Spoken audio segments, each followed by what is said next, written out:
ఇది వచ్చేసి water Apple చెట్టు. ఇది వాటర్ యాపిల్లో కూడా లాంగ్ రెడ్ అనే వెరైటీ. కాయ మంచి మంచి సైజు వస్తుంది. జంపు పొడవు కానీ సైజు కానీ కలర్ కానీ బాగుంటుంది. తినడానికి కూడా మంచి టేస్ట్.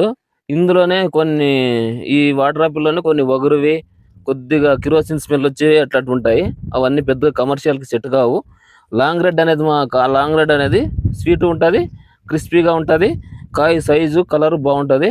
మార్కెట్ చేసుకోవడానికి అనుకూలము. ఎక్కువ మొత్తంలో పెట్టుకుంటే చాలా లాంగ్కి మనం ట్రాన్స్పోర్ట్ చేయడం ఇబ్బంది అవుతుంది. కాబట్టి ఒక 20 చెట్లు 30 చెట్లు పెట్టుకొని ఓన్గా మార్కెట్ చేసుకునే వాళ్ళకి మంచి అనుకూలమైనది. మనకి కాయకి ఒక కేజీకి ఒక 10 కాయలు తూగినా మనకి కాయకు 4 రూపాయలు 5 రూపాయలు దొరికినా మంచి ఇన్కమ్ వచ్చే వెరైటీ. చెట్టుకి ఎటు లేదన్నా ఒక 1000 నుంచి 2000 కాయల వరకు కాస్తుంది ఒక 5-6 సంవత్సరాల తర్వాత.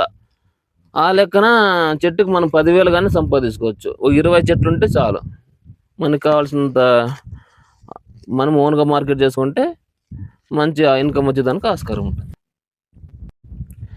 దీన్ని ఎయిర్ లేయర్ ద్వారా మొక్కలు అనేది తయారు చేసుకోవచ్చు. ఈ కాండానికి కొద్ది వరకు అట్లా గాయం చేసేసి వర్మి కంపోస్ట్ వేసి కవర్ వేసి కట్టితే మనకి 1 మంత్ 1.5 నుంచి 2 మంత్స్ లోపు ఎయిర్ వచ్చేస్తుంది.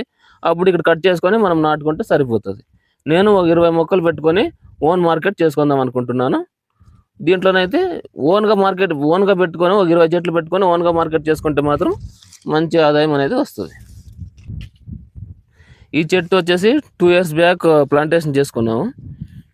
ఇప్పటికీ పోయినసారి కూడా లైట్గా ఫ్రూటింగ్ అనేది వచ్చింది. ఈసారి ఫుల్గా వచ్చింది అనమాట. బాగుంది. ఇది చెట్టు నిండా కాయలు కాస్తుంది. మనకు ఆకలి కంటే పూతనే ఎక్కువ కనబడుతుంది.